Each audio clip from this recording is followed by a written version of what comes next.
Kalau ada orang mengatakan Allah yang ada di dalam Masjid Al-Hasanah itu sangat cantik, sangat indah, apa maksudnya?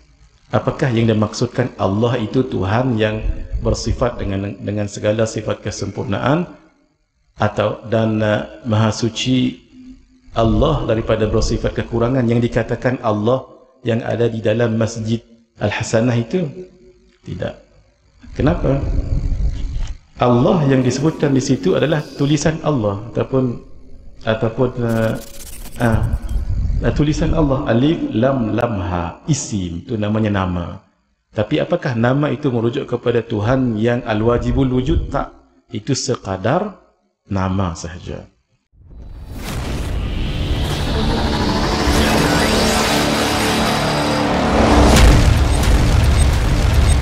Assalamualaikum warahmatullahi wabarakatuh. Wa marhaban bi wasiyati Rasulillah sallallahu alaihi wa alihi wa sahbihi wa baraka wasallam. Malam ini terus sahaja pada muka surat 10.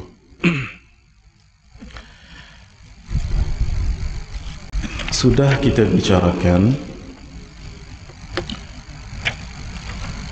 mohon maaf, muka surat 6. Naam, tentang perbahasan mabadi ataupun dasar-dasar ilmu tauhid. Muka surat 4 sudah kita bicarakan. Ini sangat penting supaya kita tidak masuk pada ilmu lain yang setiap ilmu ada seninya, ada dasar-dasarnya. Kalau umpamanya dalam ilmu hadis itu lebih menekankan akan kesahihan riwayatnya sebelum dibicarakan tentang dirayah ataupun fiqhul hadis, maka dibicarakan dahulu tentang sanad-sanad, mata rantai hadis itu. Tetapi di dalam ilmu fiqh ia lebih kepada madmun ataupun kandungan hadis itu sendiri yang disebut fiqhu al-hadis, sehingga walaupun hadis ini dhaif dinilai oleh muhaddithin, ulama-ulama hadis, tetap juga dipakai oleh para fuqaha dalam mengistinbatkan hukum dengan digabung oleh hadis-hadis yang lain. Demikian dalam pengajian tasawuf, itu lebih menekankan kepada apa kandungan dan pengajaran hadis ataupun nas tertentu, sehingga tidak sangat melihat martabat hadis itu. Yang penting ia bukan maudhu', dan yang penting ia boleh diamalkan dan tidak bersalahan ataupun bercanggah dengan ajaran Islam. Begitulah hadirin, setiap ilmu itu ada mabadi', maka hendaklah kita tahu ini dengan benar. Orang yang ma'rifatullah, mengenal Allah, yang layak dipanggil al-arif billah, sudah pun melengkapi 3 ciri ma'rifatullah. Muka surat 5, 1, i'tiqadnya mesti jazim, walaupun mungkin acah ataupun ditakut-takutkan untuk dicincang-cincang badannya umpama, tetap dia yakin dengan sesuatu pegangan, umpamanya agama ini benar, risalah Nabi adalah benar. Ini i'tiqad yang jazim. Tapi i'tiqad ini juga terjadi kepada orang yang bukan Islam, hatta orang yang sesat sekalipun. Besar.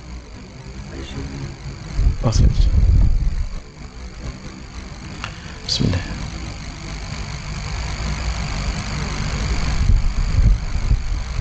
Afwan.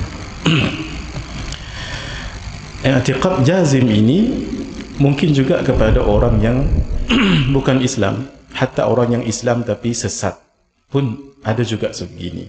Kerana itu tidak cukup untuk i'tiqad yang yakin, yang benar-benar walaupun dicincang badannya tetap tidak berganjak daripada pegangannya, tak cukup. Mestilah yang kedua, muwafiqun lil haqqi, yang bertepatan dengan yang hak, yang benar. dalam konteks ini adalah ajaran Ahlus Sunnah wal Jamaah. Sebab ini telah disebut oleh baginda Rasulullah sallallahu alaihi wa baraka wasallam, iftaraqatil yahud ala 71 firqatan wa iftaraqatin nasara ala 72 firqatan wa sataftariqu ummati ala 73 firqatan kulluhum fin nar illa wahidah.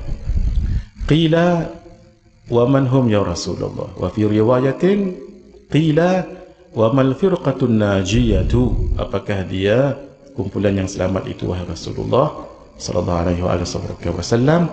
Baginda menjawab dalam dua jawapan, dalam satu jawapan tetapi ada dua riwayat. Satu, al-jamaah, kumpulan yang ramai. Riwayat yang lebih kuat, ma ana alaihi wa ashabi, iaitu jalan yang aku tempuh dan para sahabatku. Kemudian diteruskan oleh tabi'in, tabi'in, seterusnya al-Imam Abu Hasan al-Ash'ari dan al-Imam Abu Mansur al-Maturidi dan ulama-ulama Asy'ariyah dan al-Maturidiyah sampai sekarang ini. Tetapi kalau dia berpegang benar, akidah Ahlus Sunnah pun benar, tapi tak boleh datangkan dalil, orang ini belum lagi al-arif billah. Kalau dia boleh datangkan dalil atas pegangannya itu, sama ada dalil ijmali ataupun tafsili, maka orang itu orang yang kenal Allah. Kalau tidak, jadi muqallid. Muqallid, dia pegang benar-benar dan betul yang dipegang itu, tapi tak ada dalil. Pendapat Mu'tamad mengatakan masih lagi mukmin. Tetapi kalau dia ahlun nazar, dia boleh berfikir, lalu dia tak datangkan dalil, maka dia berdosa, sebab dia tidak mahu belajar untuk cari dalil. Tapi kalau dia bukan ahlun nazar, ya begitu sahajalah keadaannya, diampunkan dosanya oleh Allah Subhanahu wa taala. Qaul yang dhaif oleh satu pendapat al-Imam As-Sanusi dan al-Imam Ibn al-Arabi kafir. Tapi qaul ini qaul yang dhaif. Baik. Ketika kita berbicara tentang Allah Subhanahu wa taala, panjang perbicaraan ulama dalam ilmu tauhid, dibahaskan apakah Allah itu isim atau musamma. Malam ni saya tak bicarakan benda ni lah, sebab ini untuk orang yang sudah biasa mengaji. Isim, apakah Allah itu isim atau musamma? Ada dua pendapat. Kalau pendapat al-Asy'ariyah, isim itulah musamma, iaitu bila disebut isim ataupun kembali kepada Allah, maka itu kembali kepada Allah itu sendiri yang bersifat dengan segala sifat kesempurnaan, maha suci Allah daripada segala sifat kekurangan. Tetapi pendapat lain mengatakan bukan.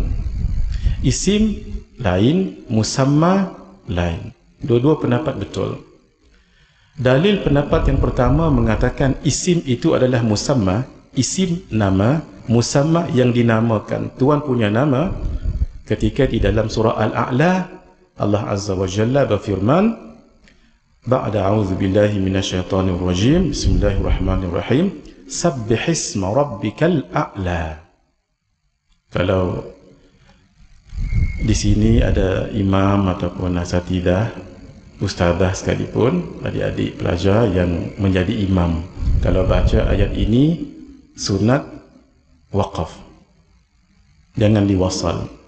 Selalu kita baca wasal, sabbihisma rabbikal a'la alladhi khalaqa fasawwa. Sunat kita waqaf, sebab bagi kesempatan untuk kita dapat pahala, kita menjawab tasbih. Sebab itu kalau Rasulullah sallallahu alaihi wasallam membaca sabbihisma rabbikal a'la, berhenti sebentar lalu dijawab subhana rabbiyal a'la, barulah alladhi khalaqa fasawwa, gitu nah, supaya dalam kita berbuat pahala bertambah lagi pahala. Jadi sabbihisma rabbikal a'la asalnya adalah sabbih rabbakal a'la. Sebab sabbihisma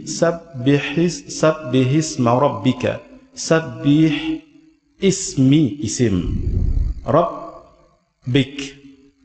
Isim itu, isim menunjukkan Rabb. Jadi isim itulah sebenarnya Rabb. Sehingga walaupun ayat menyebut sabbihisma rabbika, sebutlah, tasbihlah dengan nama Tuhanmu. Yang kita tasbihkan nama ke Tuhan, sudah pasti Tuhan. Maksudnya mentasbih, mentanzihkan Allah, tidak serupa dengan makhluk. Jadi asalnya adalah sabbih rabbakal a'la, walaupun sabbihisma rabbikal a'la, kerana isim itu adalah musamma.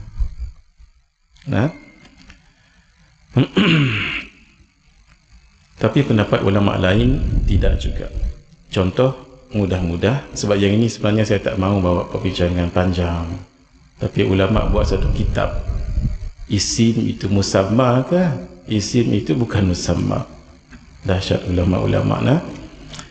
Kalau ada orang mengatakan Allah yang ada di dalam Masjid Al-Hasanah itu sangat cantik, sangat indah, apa maksudnya?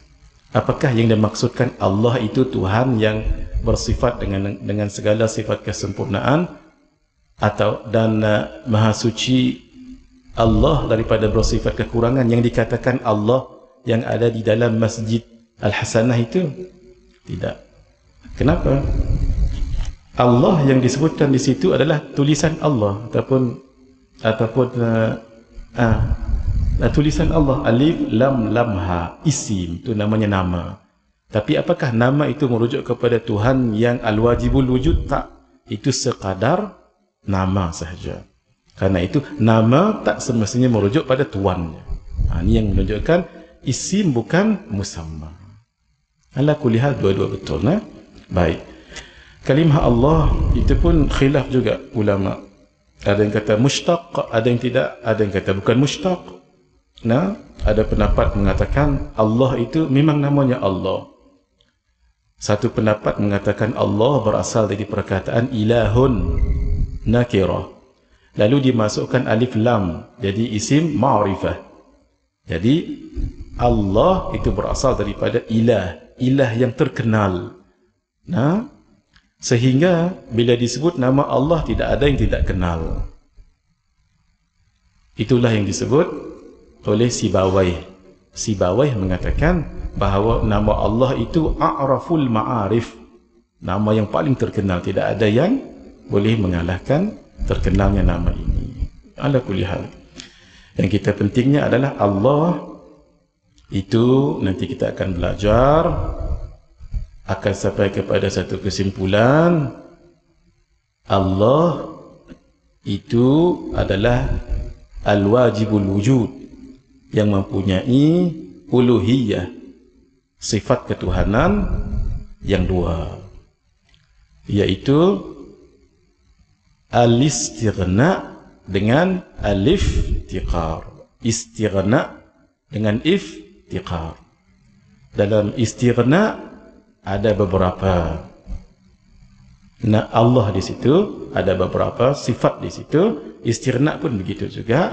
Nanti kita akan lihat apa rahsia kalimah la ilaha illallah. Apa hukum belajar sifat 20? Dijawab, ditanya dulu, apa hukum mengenal Allah? Sebab sifat 20 itu tujuannya untuk mengenal Allah. Apa hukum mengenal Allah? Hukum mengenal Allah adalah wajib. Sebahagian ulama menafsirkan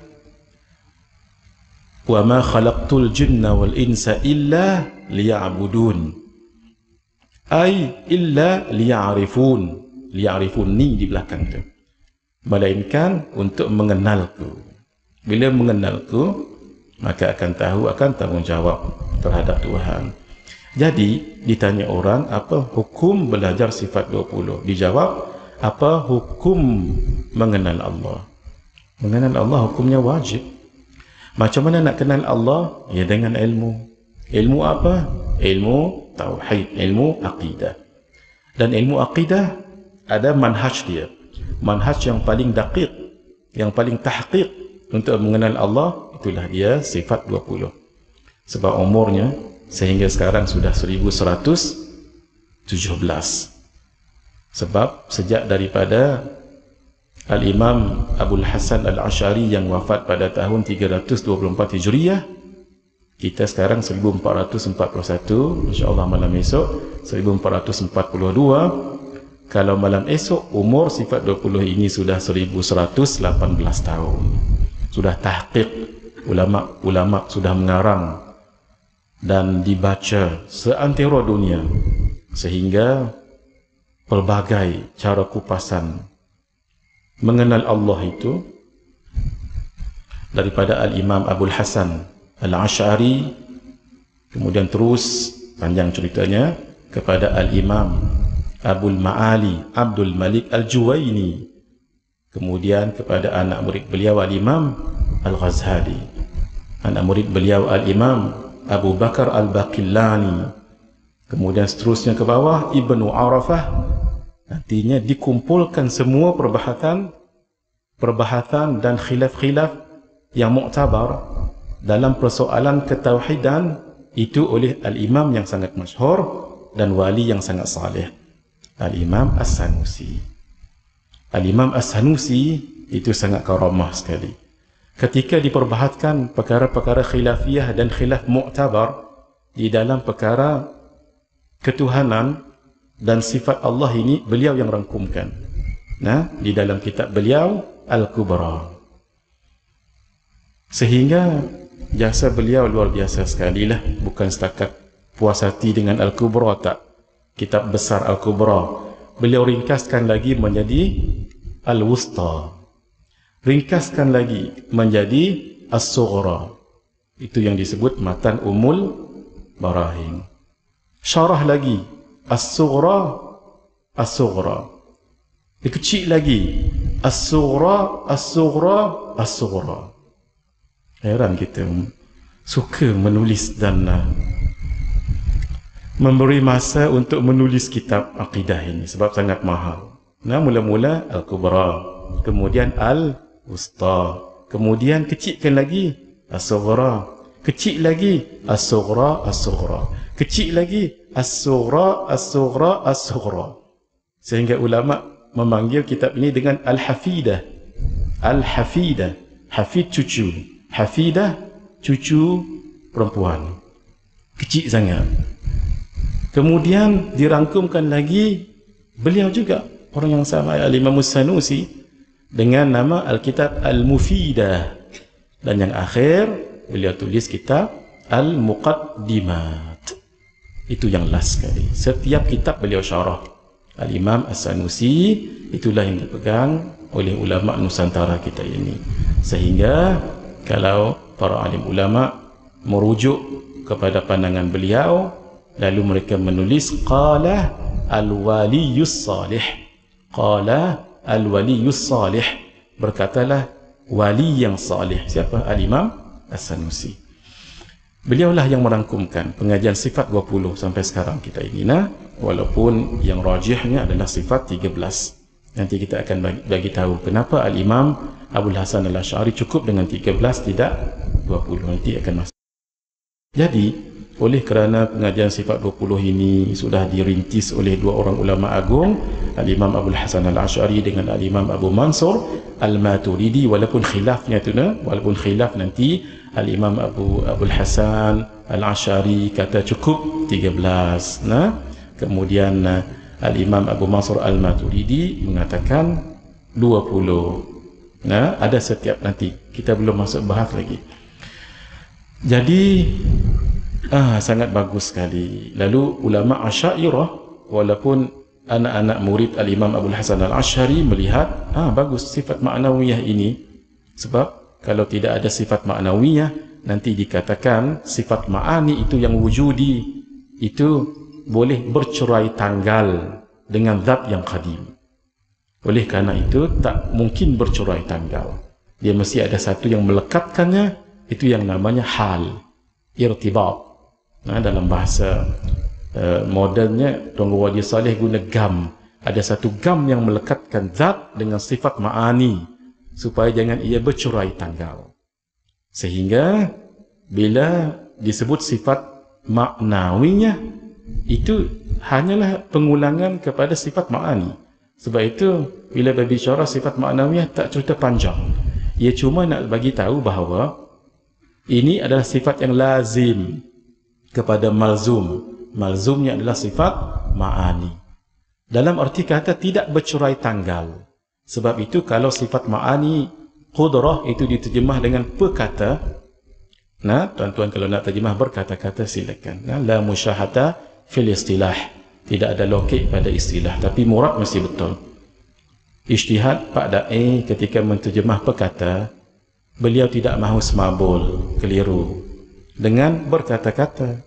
Sebab kita ambil qudrah, ambil mudahlah sama. Pak Da'i ketika menterjemah sama, beliau tidak ikut cara orang lain. Sebab sebelum-sebelumnya diterjemah sama itu dengan mendengar. Walhal sama itu adalah sifat ma'ani. Sifat ma'ani itu wujudi. Kalau diterjemah dengan mendengar, itu bukan sifat. Itu adalah af'al, perbuatan. Bila perbuatan, dia masdari ataupun dia ta'alluq. Terjemahnya mendengar. Kalau ia perbuatan masdari, ta'alluq ataupun samaratus sifah, dia tak jadi dah wujudi. Dia akan jadi amrun i'tibari. Bila amrun i'tibari, maka tidak ada lagi lah fungsi ma'ani itu sebagai wujudi. Sebab itu beliau kata terjemahnya dengan per. Walaupun terjemah nampak pelik tapi tepat. Nanti kita akan bicarakan ini. Sebab kalau belajar ta'alluq, dia mesti ada 3 rukun. Apa dia? Sifat ataupun muta'alliq. Yang kedua, samaratus sifat ataupun ta'alluq sendiri. Barulah muta'allaq. Muta'allaq. Mesti ada 3 ini. Kalau tidak, tak jadi. Sebab itu kalau tak difahami ini dengan baik, nanti akan keliru nanti. Allah mendengar. Mendengar apa? Mendengar yang al-mawjudat. Al-Imam Abu Hasan al-Ash'ari. Kalau Al-Imam Abu Mansur al-Maturidi, bukan saja al-mawjudat, tapi al-masmu'at. Di sini nanti letaknya, apakah kalam Allah itu yang didengar oleh Nabi Musa, Nabi Muhammad SAW, kalam itu bersuara ataupun tidak. Di sini letak mahal perbincangannya nanti. Ala kulli hal, mengenal Allah itu hukumnya wajib. Maka nak kenal Allah mesti dengan jalan ilmu aqidah, manhaj yang paling benar dan teliti dan daqiq, sifat 20. Lalu apa hukum belajar sifat 20? Kaedah menyebut lil wasaili hukmul maqasid. Hukum kepada manhaj ataupun cara tangga itu ikut hukum tujuan. Tujuan mengenal Allah wajib kan? Maka belajar sifat 20 menjadi wajib. Solat itu wajib. Solat itu wajib. Tapi kalau tidak berwuduk, apakah sah solat? Tidak sah, maka berwuduk itu wajib. Begitu. Kalau ada orang tidak belajar sifat 20 pun, tidak belajar akidah pun, tapi dia kenal Allah, cukup. Sebab yang penting kenal Allah.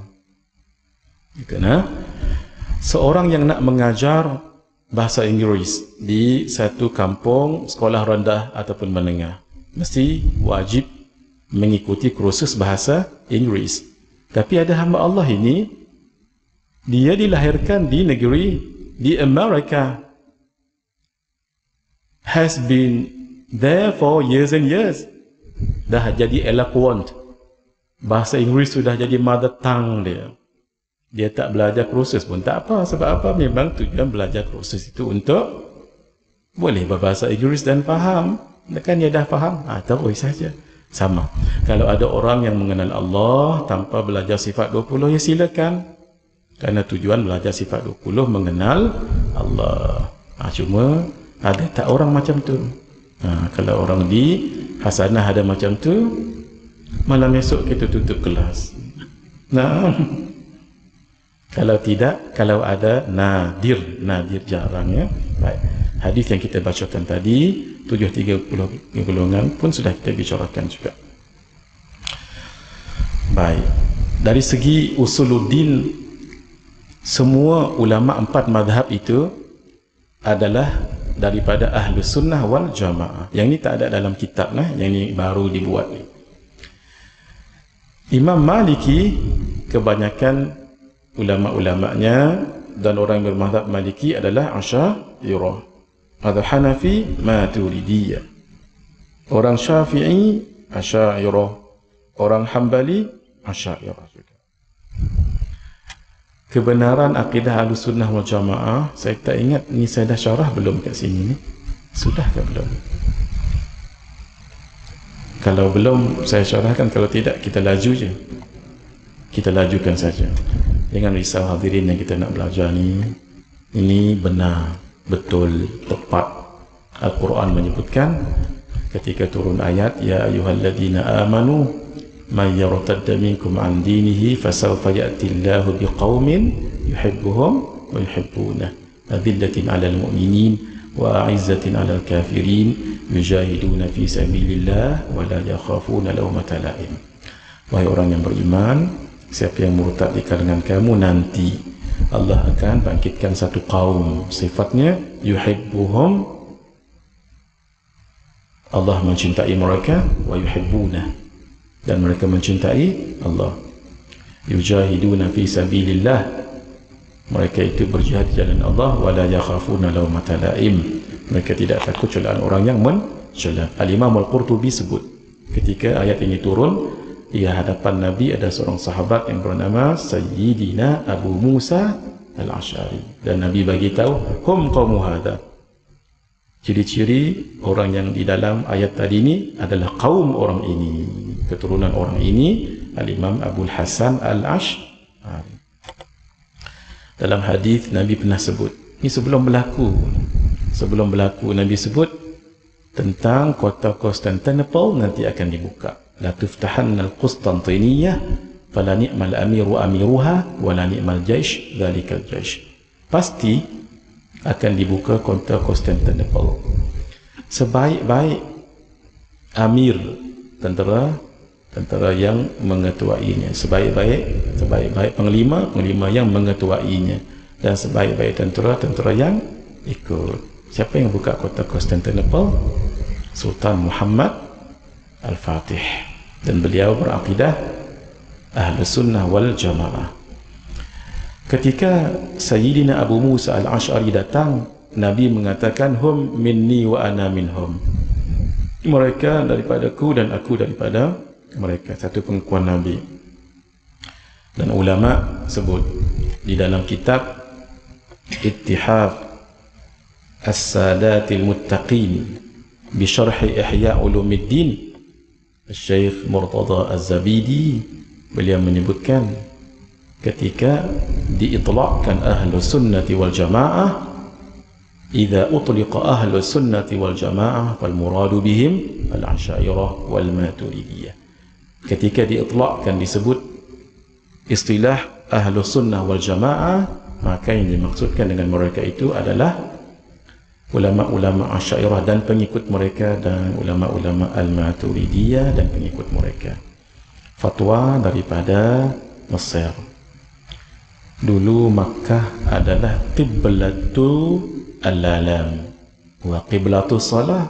Makkah dulu adalah qiblah salah, pasti kerana ada Kaabah di situ, dan juga qiblatul alam, qiblat ilmu. Orang semua datang ke situ. Guru-guru kita yang dulu-dululah, zaman dulu, semua belajar di Makkah. Tapi selepas itu tidak ada lagi.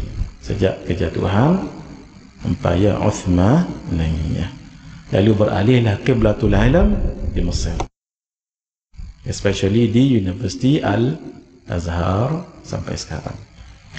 Fatwa daripada Al-Azhar dalam Fatwa Darul Ifta Al-Masriyah menyebutkan wa aqidatul Azhar Al-Sharif hiya al-aqidatul Asy'ariyah wa hiya aqidatu ahli sunnati wal jamaah.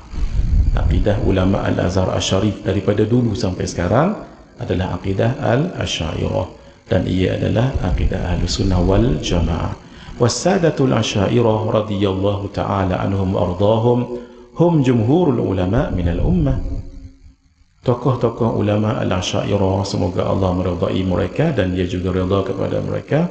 Ini namanya jumlah du'aiyah khabariyah lafzan, insya'iyah maknan. وهم الذين صدوا الشبهات أمام الملاحدة وغيرهم. Mereka lah yang berpegang, mereka lah yang menentang syubhat-syubhat yang ditimbulkan oleh golongan atheist dan selain mereka. وهم الذين التزموا بكتاب الله وسنة سيدنا رسول الله صلى الله عليه وسلم عبر التاريخ. Mereka lah yang berpegang dengan ajaran Al-Quran dan Sunnah penghulu kita Nabi Muhammad sallallahu alaihi wasallam sepanjang sejarah Islam. Ini ambil perhatian. Wa man kaffarahum aw fassaqahum yukhsha alaihi fi dini. Sesiapa yang mengkafirkan Al-Asy'ariyah, naudzubillah, atau menghukum fasik terhadap mereka, ulama-ulama Asy'ariyah, jaga akidah itu, akidah orang itu dalam bahaya. Nak kata kafir tidak terus, tetapi kalau ya mengkafirkan itu jatuh kafir. Man qala li akhihi ya kafir faqad ba'a biha ayyuhuma. Siapa yang mengatakan kepada saudaranya wahai si kafir, jatuh kepada orang sama ada yang mengatakannya ataupun yang dikatakannya. Syair ini nanti kita kongsikan. Syair ini ketika Sultan Salahuddin Al-Ayyubi conquer Bait Al-Muqaddas Palestine, pada zaman itu ada seorang syekh yang sangat alim, Al-Imam Muhammad Hibbatullah Al-Barmaqi. Beliau menulis nazam akidah ini dan dibagikan kepada Sultan Salahuddin Al-Ayyubi, dan Sultan Salahuddin Al-Ayyubi bila baca, oh bagus sangat ni akidah ni, akidah tanzih, membersihkan Allah daripada makhluk. Lalu beliau perintahkan semua masjid di bawah jajahan Syam, Syria, Lebanon, Jordan, Palestin, setiap pagi akan ada orang naik di menarah tempat atas dan melantunkan syair ini panjang. Akhirnya syair ini, nazam ini terkenal dengan Al-Aqidah As-Salahiyah. Asalnya ditulis oleh Syekh Muhammad Hibbatullah Al-Barmaqi. Lalu dibaca. Yang ni bagus ni hadirin, kalau boleh hafal. Kalau ada anak-anak cucu ke, suruh mereka hafal ni, atuk bagi 10 riyal. Ini. Tapi kalau boleh jangan cucu saja, atuk pun apa juga. Supaya kalau cucu silap, atuk boleh tegur. Wasani'ul alami la yahwihi qutrun ta'ala Allahu an tashbih qad kana mawjudan wala makana wa hukmuhu al-ana ala ma kana subhanahu jalla 'anil makani wa 'azza an taghayyur az-zamani qad ghala wa zada fil quluwi man khassahu bi jihatil uluwi wa hasara as-sani'a fis sama'i wal 'arshu fawqa al-ma'i wa athbatu li dhatihi at-tahayyuza qad dhalla dhu tashbihi fima jawaza. Nanti bila masuk syarah sifat mukhalafatuhu lil hawadith, kita akan bicarakan ini. Baik, ini kemudian saja. Ini bagus dihafal.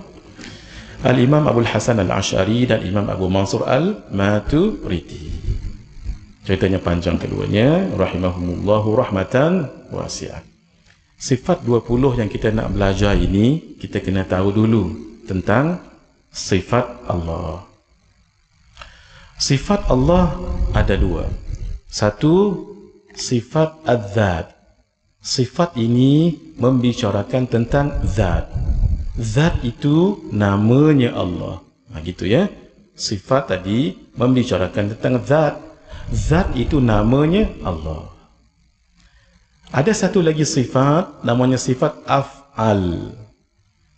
Sifat af'al ini bukan membicarakan tentang zat, tapi membicarakan apa yang dibuat oleh zat itu. Af'al namanya. Jadi sifat zat, itulah yang kita belajar ni. Sifat 20. Dia sebenarnya bukan 20 saja ya. 20 ini dipanggil ummahatus sifat. Induk, mak, major kepada sifat-sifat yang lain. Dia bukan 20 saja, tapi 20 ini yang induknya itu. Faham 20 sifat, yang lain akan faham. Sifat 20 daripada wujud, qidam, baqa, mukhalafatuhu ta'ala lil hawadith. Kita ambil yang masyhur saya sampai 20. Itulah yang namanya sifat zat. Sifat ini yang Allah bersifat dengannya, tetapi Allah tidak bersifat dengan lawannya. Ini difahami tak elok? Allah bersifat dengan 20 sifat ini, tetapi tidak bersifat dengan lawannya. Contoh, kalau qudrah lawannya apa?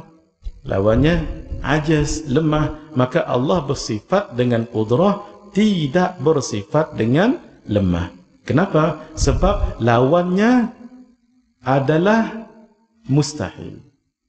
Lawan ataupun menafikan sifat ini, dia jadi mustahil. Beza dengan sifat af'al, menafikannya ataupun lawannya tidak mustahil. Kita akan lihat sekejap lagi. Faham ini dulu, sifat zat dulu. Yang kita pelajari 20 sifat itu. Sama, sifat pendengar. Lawan apa? Lawan bagi sifat pendengar adalah tidak ada sifat pendengar. Gitu ya. Sama, terjemahnya pendengar. Lawannya bukan tidak mendengar. Kalau tidak mendengar, itu bukan sifat mustahil. Orang yang tidur mendengar tak mendengar. Tapi dia pekak tak? Tak, kerana dia tidur. Tapi ada tak sifat pendengar pada dia? Ada sifat ma'ani, cuma dia tak mendengar sebab tidur. Sama juga orang yang tidur, buta tak? Tak boleh kata buta, cuma tidak melihat. Maka kalau tidak melihat, tidak semestinya mustahil. Gitu nah. Sama, lawannya apa? Lawannya tidak ada sama. Bukan lawannya tidak mendengar. Lawannya tidak ada sama. Tidak ada sama itulah namanya tuli, pekak. Basar, itu lawannya apa? Tidak ada basar. Tidak ada basar itulah namanya buta. Bukan tidak melihat. Sebab orang yang tidur tak melihat, apakah dia buta?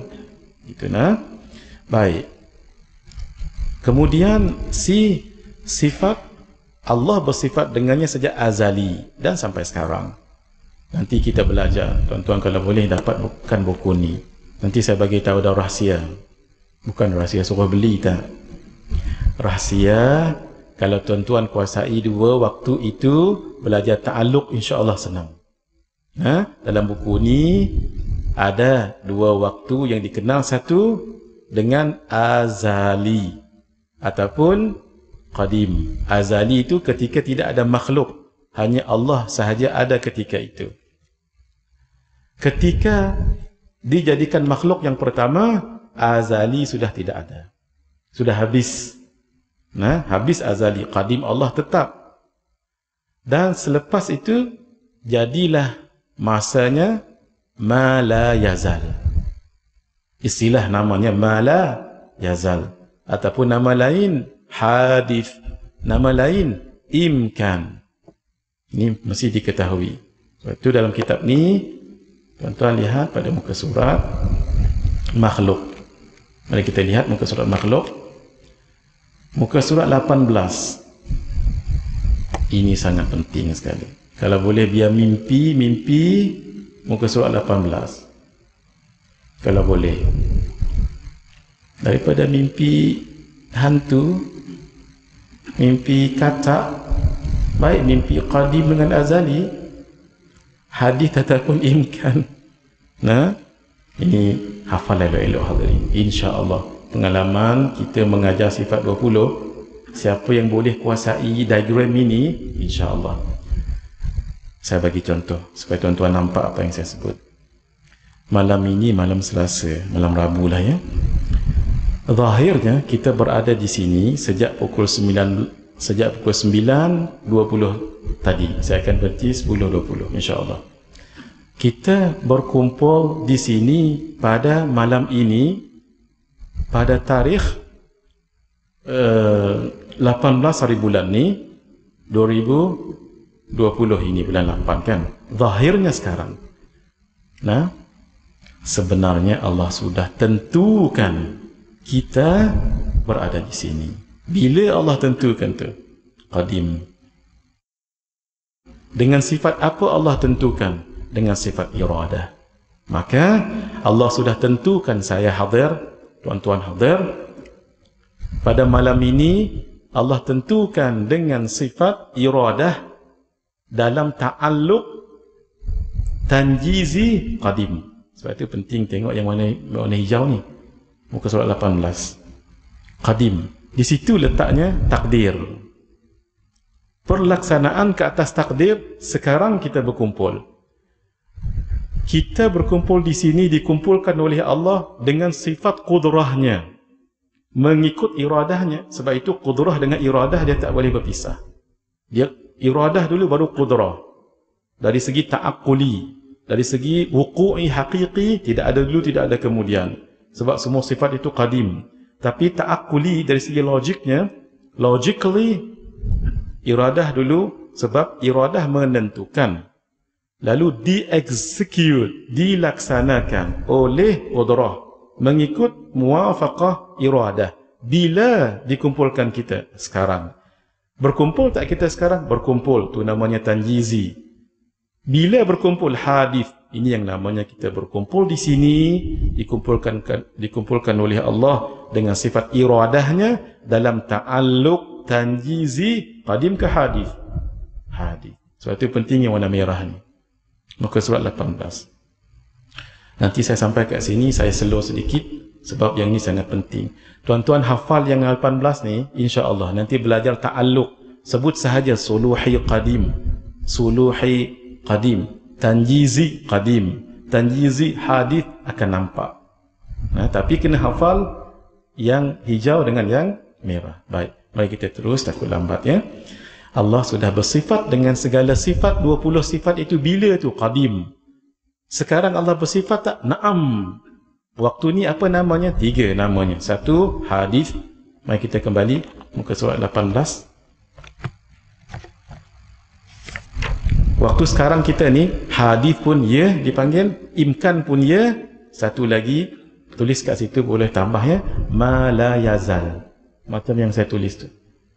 Ma la yazal. Ma la yazal, malam yazal pun tak apa nah. Tapi biasa disebut mala yazal.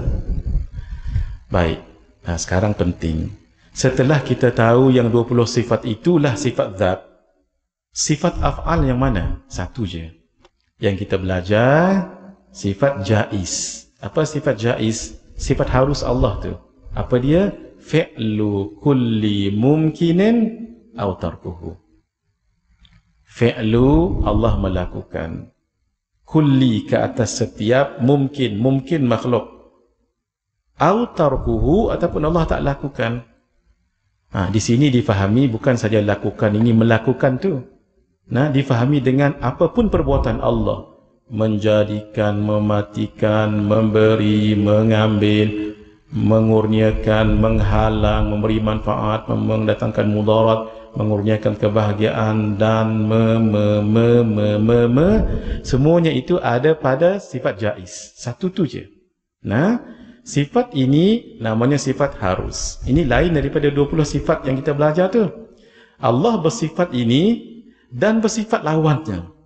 Kalau sifat zat, Allah bersifat dengan sifat zat tapi tak bersifat dengan lawannya. Contoh, sifat zat ilmu. Lawan bagi ilmu jahil. Apakah Allah bersifat ilmu dan bersifat jahil? Tidak. Beza dengan af'al, ni perbuatannya. Allah memberi, lawannya tak beri, dan Allah tak beri. Boleh, dua-dua boleh. Allah ihya, menghidupkan. Lawan hidup apa? Bukan lawan hidup, lawan menghidupkannya. Lawan menghidup adalah mematikan. Itu kan lawan. Allah bersifat dengan dua-dua. Allah menghidupkan, boleh Allah mematikan. Itu yang kata tadi. Kalau sifat zat, lawan baginya mustahil atas Allah. Nah, tapi kalau sifat af'al, lawannya tak mustahil atas Allah. Allah bersifat dengannya dan lawannya. Tapi kalau sifat zat, Allah bersifat dengan sifat zat, tidak lawannya. Ini daqiq hadirin, ini daqiq. Bila kita tahu ini, insya-Allah yang lain akan mudah. Tetapi dalam waktu dan keadaan yang berbeza. Contoh, Allah menghidupkan, apa lawan menghidupkan, mematikan? Harus tak bagi Allah? Harus. Maka sifat ini sifat af'al. Allah memberi rezeki. Apa lawan memberi rezeki? Tak bagi rezeki. Menahan rezeki, boleh tak Allah tahan rezeki? Boleh. Nah, Allah memberi manfaat, lawannya mendatangkan mudarat, boleh tak? Boleh. Allah bersifat dengannya dan lawannya. Dan kadang-kadang berlaku pada seseorang. Contoh, Allah bagi dia harta, tapi Allah tak bagi dia ilmu. Dalam masa yang sama. Tak pun Allah tak bagi dia harta sekarang. Selepas sebulan, Allah bagi dia harta. Boleh. Allah bagi dia ilmu, tapi Allah tak bagi dia ketakwaan. Boleh. Dua-dua sifat tu siapa yang buat tu? Allah. Karena itu sifat ini Allah bersifat dengan hadith sekarang ini. Sebab Allah nak kurniakan pada siapa? Makhluk. Makhluk tidak ada ketika qadim. Makhluk ada ketika sekarang. Allah menghidupkan makhluk, manusia lah. Manusia sudah ada ketika qadim, tak? Sebab itu perbuatan menghidupkan itu bila? Hadis. Sebab itu ia berlaku ketika hadis yang disebut dengan imkan ataupun hadis ataupun ma la yazal atau man lam yazal. Ma lam yazal. Baik. Untuk lebih jelas di sini. Ini tak ada dalam kitab. Ini baru buat pukul 6 tadi ni. Ini yang kita mengaji sifat wajib bagi Allah 20, sifat mustahil atas Allah. Ini selalu kami mengaji, kita ingatkan hadirin juga ya, tuan-tuan puan-puan yang dah tahu, alhamdulillah. Kita kena sensitif sedikit guna perkataan ini. Kata guru kami, kalau guna wajib bagi Allah, kalau mustahil atas Allah, kalau harus bagi Allah. Sebab tu kita guna mustahil atas Allah, lawan 20 tadi itu. Harusnya satu je. Jadi kerana itu yang 20 sifat ini, yang ni, inilah namanya sifat apa? Sifat dzat. Yang satu tu, itulah namanya sifat af'al. Ni tak ada dalam kitab. Silakan ambil hadirin sebab kita nak beralih ke tempat lain pula.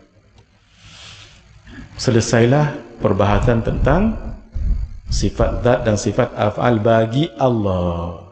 Kita ulang balik. Sifat zat Allah itu 20 sifat. Sifat af'al Allah itu berapa? Satu. Tapi perkara-perkara yang jaiz itu banyaklah ya. Tapi perkaranya satu je. Apa dia? Dirangkumkan dalam harus. Allah nak buat, ya. Allah tak buat, tak ulang bagi Allah. Allah mengutuskan para nabi, terulang. Allah tak utuskan, tidak ada yang mewajibkan Allah. Orang yang berbuat amal, harus bagi Allah bagi pahala, harus juga dia dapat dosa sebab dia riak. Gitu ya. Baik. Sekarang setelah kita tahu ini, maka kita berpindah pada tajuk cara mengetahui dan beriman dengan sifat-sifat Allah. Ada dua.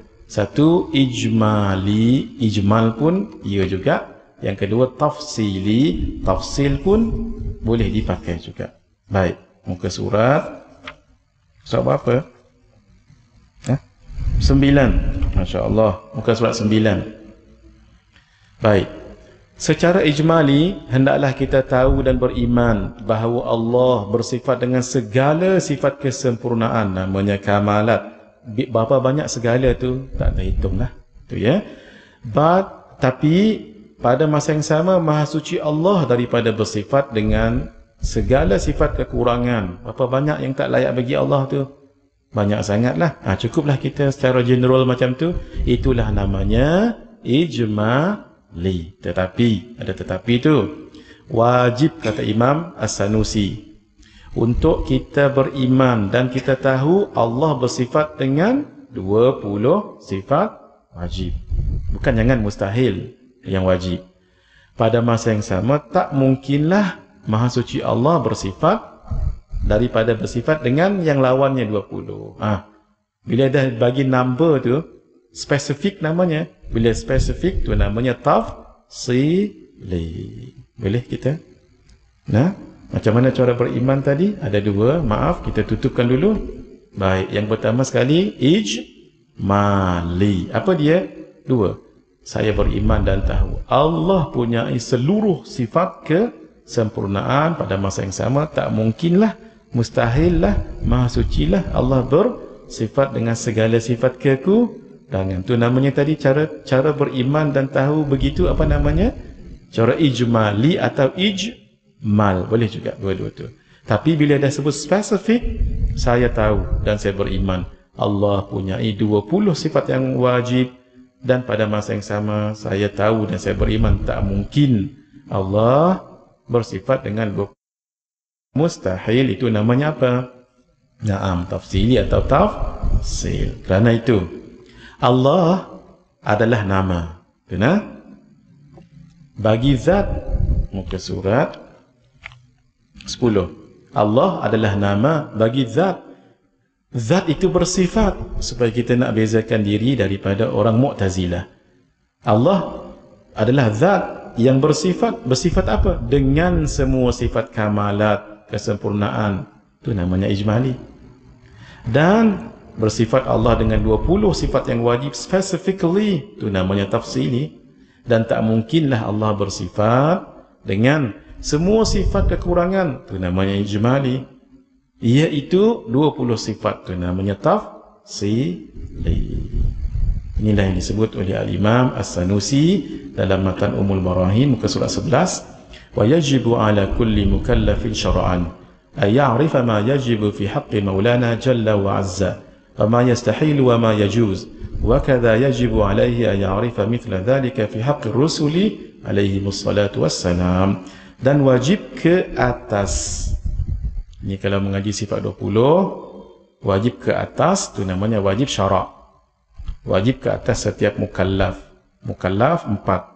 1. Baligh. 2. Aqil.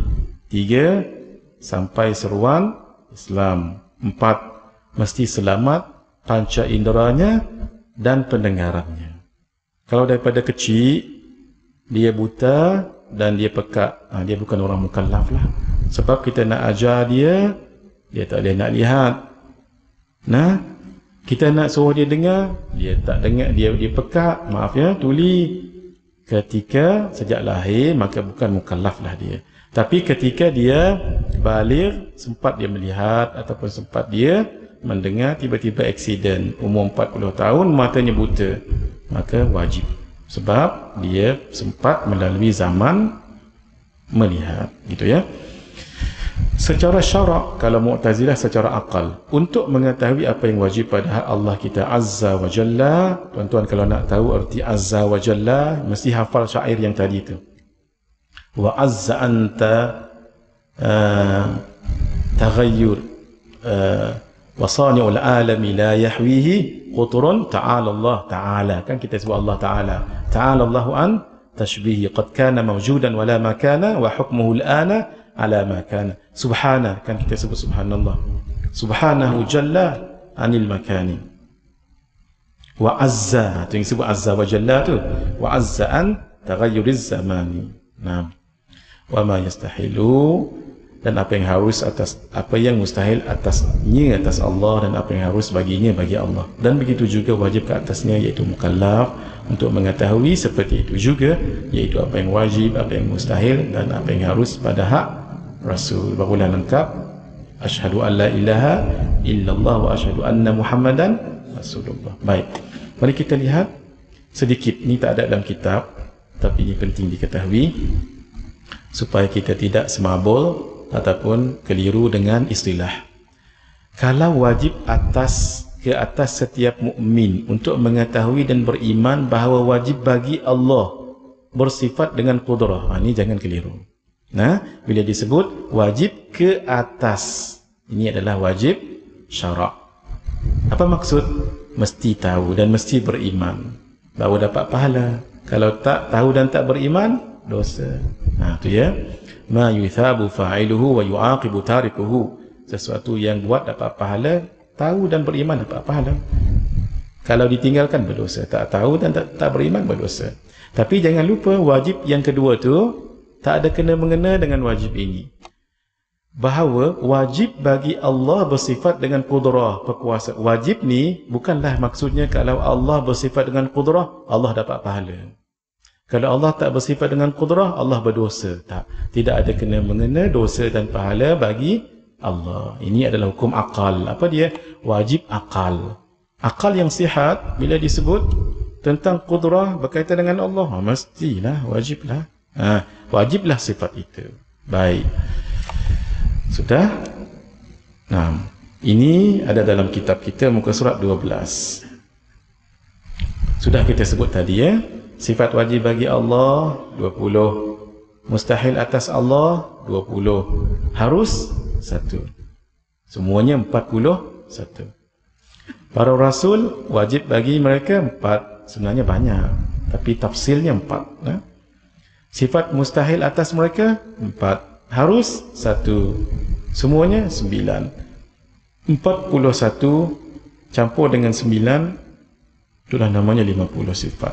50 ini disebut aqaidul iman, simpulan iman. Kalau iman tu, kalau tali tu disimpul dia akan jadi kuat. Tu namanya simpulan. Satu, tali tu, ni tali. Kalau disimpul dia jadi kuat. Ini jadi kuat. Yang kedua, ridak saya ni, kalau saya simpul, maksudnya saya ikat. Tapi saya tak nak ikat lah, sebab dia renyuk nanti. Ni, saya ikat. Dia akan jadi satu simpulan begini. Ikat yang kedua, simpulan begini. Ini ketiga ni. Apa pentingnya ini? Kalau inilah tali, kalau kita berpaut di sini, ada tempat berpaut. Sebab dia macam simpulan. Kalau kita tak kuat, tangan kita dah jadi pedih ataupun dah tak kuat dan terasa sakit, release, kita lepaskan, at least yang kedua akan tahan. The more the better. The more the better. Note, ini namanya simpulan. The more the better. Kita belajar sifat 20, ada 50 simpulan ini. Banyak tak? Bermakna insya-Allah tali tadi adalah sebuah kehidupan. Tali tadi itu. Simpulan itu adalah simpulan akidah. Di bawah sana adalah dosa maksiat, kesyirikan, kufur dan murtad. Apabila ada tempat berpegang, itulah namanya akidah, akan menahan kita daripada jatuh ke bawah. Itulah pentingnya simpulan. Lagi banyak, lagi bagus. Sebab itu 50 sifat ini namanya aqaidul iman, simpulan iman. Makin kita mengaji 50 ini, makin tersimpul iman kita, makin kuat iman kita. Yang terakhir untuk malam ini 10 minit. Baik, hadirin, kita tahu 20 sifat wajib bagi Allah. Secara ni kita dah tengok. Pertama, wujud, qidam, baqa, mukhalafatuhu ta'ala lil hawadith, qiyamuhu binafsihi wahda, qudrah, iradah, ilmun, hayah, sama, basar, kalam, kaunuhu qadiran. Jangan sebut qadirun sahaja. Kata Tok Faridah, Syekh Wan Ahmad Zain Al-Fatani dalam kitab beliau Faridatul Faraid fi ilmi al-aqaid, jangan sebut qadirun sahaja. Sebab kalau qadirun dia jadi isim, dia jadi zat. Kita berbicara bukan zat tapi sifat. Sebab itu hal, iaitu yang menengahi, berada di tengah antara maujud dengan ma'dum, itu namanya hal. Hal ini lebih kepada maujud dan jauh daripada ma'dum. Yang lebih dekat kepada ma'dum itu namanya amrun i'tibari. Jadi hal di sini lebih kepada dekat. Bagi contoh sedikit. Apapun bentuk itu hal.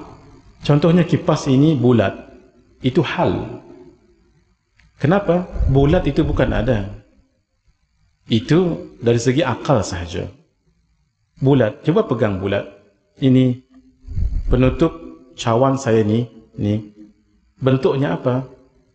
Kata kita. Bentuknya bulat. Cuba pegang bulat itu. Bukan ada. Kena kat botol, kena kat penutup. Bukannya ada pun. Tapi kalau kata tak ada, macam ada. Nak kata ada, bukan ada. Dia jadi amrun i'tibari. Dia masuk pada perkara yang amrun, perkara i'tibari yang diakalkan sahaja. Bukan ada pun. Kita punya akal yang suggest. Kalau lihat something which is rounded, that is also called bulat. Kata akal, pegang bukan ada pun. Apa beza hal dengan amrun i'tibari? Amrun i'tibari, dia kena fikir. Macam saya ini sedang bercakap. Yang ada bibir, yang ada gigi, yang ada lidah, yang ada suara. Bercakap bukannya ada. Bercakap itu namanya amrun i'tibari. Bila kita lihat ada seseorang di mulutnya ada bergerak macam ni, lidah, gigi, keluar suara, apa-apa, akal kita kata he is speaking up, dia bercakap. Akal yang kata. Cuba pegang, cuba cari bercakap, tak ada. Itu minggu depan kita cerita, ya. Beza dengan hal, tak payah fikir pun, dia memang macam tu, tak berubah. Bulat, cuba tak payah fikir, memang ada bulat kat situ. Yang ni segi empat, ni segi empat. Segi empat bukannya ada. Buku saya ni segi empat tepat, ya. Segi empat tepat bukannya ada. Ada yang dipanggil sebagai wujudi. Wujudi boleh digapai dengan 5 panca indera. Nanti tuan-tuan lihat pada muka surat. Ini sangat penting kalau belajar sifat ma'ani, muka surat 21. Ini jangan risau, tuan-tuan akan faham nanti insya-Allah. Sepanjang pengalaman saya mengajar wujudi amrun i'tibari, insya-Allah mudah insya-Allah. Kalau saya tak boleh fahamkan, Haji Suhardi tolong saya nanti. Beliau cakap wujudi amrun i'tibari ni nanti. Apa-apa yang boleh digapai dengan 5 panca indera, itulah namanya wujudi. Yang namanya ada. Lagi sungguh. Tapi kalau segi 4 ini bukannya ada, sungguh saja, sengoti 4 ini. Segi 4 ni, coba pegang segi 4. Kena kat buku. Tapi macam segi 4, itu adalah akal fikiran kita saja, kata. Yang ini tak boleh. Kalau tak, mimpi malam ni. Baik, tinggal 5 minit, hadirin. Bila kita mengaji sifat 20 ni, apa yang penting, ya? Apa hakikat sifat 20 daripada wujud sampai kaunuhu mutakaliman, tak tahu kita. Sebab itu tak wajib kita tahu. Itu kan miliknya Allah, tak wajib kita tahu. Tapi yang wajib kita tahu apa? Hukum dia. Bila kita belajar sifat ini dan kita nak link dia kepada Allah, apa hukumnya? Apa hukumnya? Hukum sifat tadi itu pada Allah. Di sinilah letaknya peranan akal. Maka wajib kita tahu, bila kita kata wujud, bidam bakal sifat ni, kita nak katakan pada Allah, apa hukum sifat ini? Maka akal yang berperanan. Akal bila berperanan, akan bagi 3 keputusan. Akal kata, mesti. Inilah katanya wujub. Ini bukan wajib, ya. Dia beza sikit. Wujub. Yang kedua, akal kata tak mungkinlah, istihalah. Bukan mustahil. Mustahil yang dihukumkan. Ini akal yang menghukumkan mesti, mustahil, istihalah. Satu lagi akal kata jawaz. Ya boleh. Boleh ada, boleh tidak ada. Yang dihukumkan itulah menjadi wajib.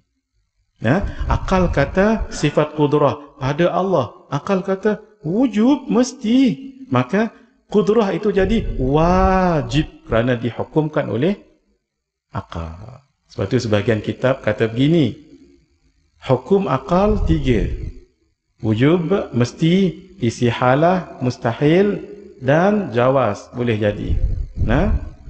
Akal hukum. Dahlah hukum akal ni akal hukum. Akal hukum barulah 3. Wajib, mustahil, harus. Baik. Karena itu, inilah yang dihukumkan oleh akal. Sifat 20 tadi, dengan akal yang sihat, ya, dengan akal yang sihat. Kalau kita nak letak dalam timbangan akal, sifat 20 daripada wujud, kalau kita nak letak pada Allah, apa akal kata? Akal kata mustahil ke? Mesti ke? Boleh jadi? Mesti. Bila mesti, wujub. Apa yang wujub tu? Wajibat. Apa dia wajibat? Sifat-sifat wajib yang banyak tu. Sebab itu di sirah dia adalah jamak, sebab dia 20 sifat. Wajibun 1, wajibani 2, wajibat, sifat-sifat yang wajib. Akal, wahai akal, hukumkan sifat ini kepada Allah. Akal kata mestilah sifat-sifat ini pada Allah, wujubul wajibat. Yang mustahil 20 di sini ni lemah, tidak tahu, tidak kuat dan sebagainya. Akal kata tak mungkin, istihalah. Apa yang istihalah tu? Yang mustahilat, istihalatul mustahilat. Itulah yang sebenar-benarnya kita belajar sifat 20, itulah kesimpulannya. Kalau sampai ke sini bermakna bolehlah kita khatam kitab. Inilah dia kesimpulan belajar sifat 20. Kalau sampai kat sini, apa dia? Kita ambil yang Allah dulu, ya. Yang Allah dulu, yang Rasul kemudian. Allah ada 20 sifat yang wajib. Bila disebut wajib tu kan banyak jamak, jadi wajibat. Akal akan hukum apa? Wujub. Dia akan jadi wujubul wajibat. Mustahil atas Allah berapa sifat? 20 sifat, ya. Secara tafsil. Akal kata lemah, tidak kuat, tidak tahu. Itu apa akal kata pada Allah? Tak mungkinlah. Tak mungkinlah, itu kata akal istihalah. Maka yang mustahilat ini istihalatul mustahilat. Perkara-perkara yang harus Allah memberi rezeki, tak bagi rezeki. Allah menghidupkan, Allah mematikan. Allah mengurniakan, Allah menahan. Kan banyak tu. Tu jadinya jaizat. Akal kata, ya harus pada Allah, jawaz. Jawazul jaizat. Boleh? Ini kesimpulan kita belajar malam ni. Inilah dia. Wujubul wajibat. Wujub mestilah. Al-wajibat sifat-sifat 20 tadi tu. Kalau ditanya orang, sifat 20 tadi sifat zat ke sifat af'al? Sifat zat. Sifat af'al tu sifat apa? Yang harus tadi tu. Yang mustahil 20 tadi kan? Akal kata tak mungkin, istihalah. Istihalatul mustahilat dan jawazul. Kenapa? Ini yang last. Berapa kali last dah ni? Ini last betul-betul ni, kesimpulannya. Tuan-tuan tengok. Kalau kita nak buat kesimpulan beriman, jaga-jaga. Aku beriman, beriktikad bahawa Allah mempunyai 20 sifat yang wajib. Ni betul tak? Betul? Betul?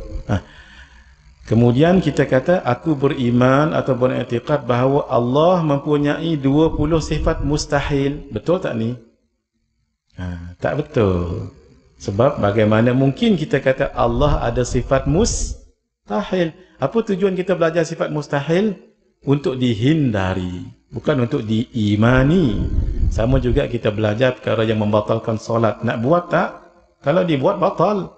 Yang pergi haji umrah 13, 14 patang larang umrah, ketika dah masuk ihram, kita akan buat tak 13, 14 larang tu?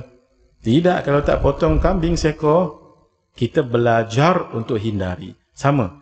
Sifat mustahil bukan untuk diimani Allah bersifat dengannya, tak, malah Allah tidak bersifat dengannya. Itu yang namanya istihalatul mustahilat.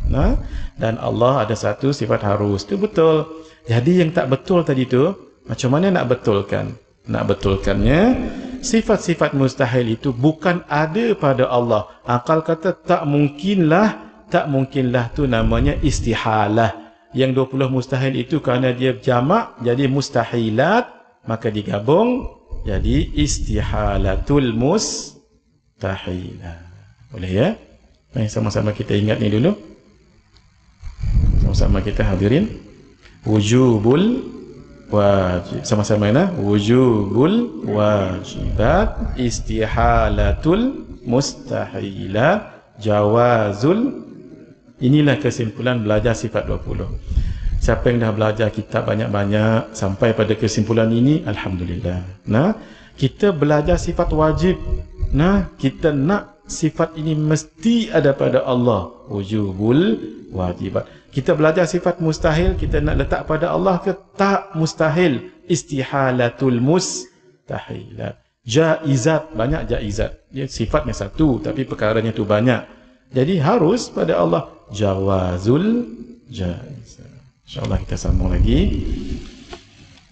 Pada pertemuan akan datang dengan izin Allah Subhanahu wa taala. Tuan-tuan, kita baca suratul Fatihah. Hadiahkan khusus pada guru kami Syekh Muhammad Husni Ginting Al-Langkati, orang Langkat, Al-Azhari, belasan tahun belajar di Al-Azhar. Al-Husafi, beliau bertariqat Husafi. Syekh Abdul Wahab Al-Husafi. Beliau meninggal hari Jumaat minggu lepas, ya. Ala hadhihi niyyah wa ala kulli niyyatin salihah. Al-Fatihah. A'udzu billahi minasyaitonir rajim. Bismillahirrahmanirrahim. Alhamdulillahi rabbil alamin. Ar-Rahmanir Rahim. Maliki yaumiddin. Iyyaka na'budu wa iyyaka nasta'in. Ihdinas siratal mustaqim. Siratal ladzina an'amta 'alaihim ghairil maghdubi 'alaihim waladdallin. Wassalamu alaikum warahmatullahi wabarakatuh.